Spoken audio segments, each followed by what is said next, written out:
Hey Jacob, my guy. Thanks for reaching out. Got everything squared away and I was able to find your site. So, here's that free video that I promised you. Just going to go over a few little tips and tricks that you yourself can utilize to start bringing in more clients and customers through your website.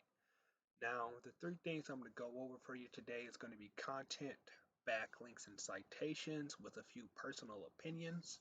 Um, so the first one I'm going to go over is going to be content. Now, typically Google and Bing and other popular search engines like to see around 1,500 to 2,000 words of content on your landing page. So after kind of scrolling down, you do have a decent amount, but you could definitely use more because we want to make sure that one, um, Google finds your website trustworthy and that you know what you're talking about when it comes to your niche. And then two, that you get found for what we like to call buyer intent keywords, which are pretty much just your the different services that you provide and the different areas that you provide that service in. Now, there's a few things that I would also suggest change about your site. Like this right here is hard to read, and this isn't too attractive. And there's actually a lot of small things that typically make someone leave a website relatively quickly. Now, I'm going to jump over to this tool we use called Ahrefs to kind of show you the back end of your website and what's working for you. So I see that you have a 17 UR and a 1.1 DR. You have a lot of backlinks, but not that many referring domains, so your website's starting to come off a bit scammy, or I'm sorry, spammy.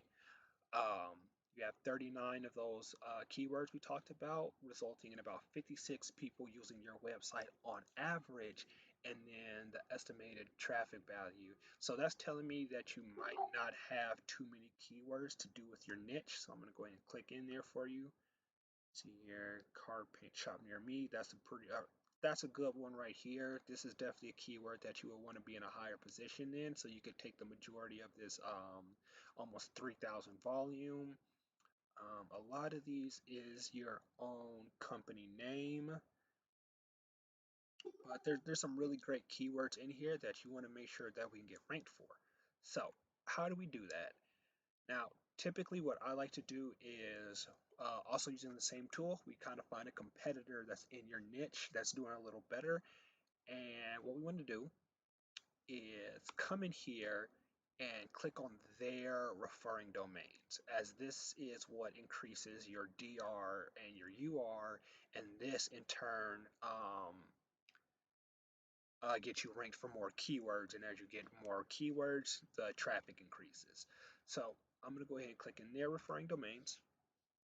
And basically what we want to do is find more high powered backlinks. We don't really want to grab like these twos or NAs or ones, or we typically want to go for like these 91s, these 59s, and these 82s, those really high powered backlinks. I typically don't go under 25. I only do if it has a really high do follow rating behind it, like this 0 here. But our job is to pretty much click on these really good backlinks, go into that website, and figure out whatever we need to do there to have it refer back to us. Now, that's typically what gets us ranked here in the organic listings of Google. So typically we skip over any directories and we can kind of see some of your competitors. And here goes precisioncollision.com. Next, we want to focus on the Google Map Pack, as this contributes to about 30% more leads on average. Ahrefs doesn't typically pick it up as organic traffic, as the majority of us simply call the phone number, and then the website and directions are there more so for any extra information. And we do that with this tool called White Sparks. Um, like Ahrefs, you kind of want to have this side-by-side comparison with a bunch of your different competitors, but the main difference is instead of taking a select few referring domains, you actually want to take all of their citations, which are pretty much just websites or directories that have your company name, physical address, and phone number. And we do this for a very specific reason, because what we wouldn't want to have happen is you be number one on the map pack with 10 citations, your competitors only have like 9 or 8. they click on you, take the few citations from you that they didn't have, and then instantly knock you off of the map pack. You want to have a number above them, so much so here, like something like 72 to a 10, so that way it would actually take them a lot of time, effort, and money to ultimately beat you out trying to grab all of these citations from you. And then you can always just add more right on top of it to make sure that you stay at the top. Now, that's all I really have for you today. These videos are meant to be short and sweet. These are all services we do provide if you happen to be interested. If not, the video is yours to keep and utilize in any way you see fit.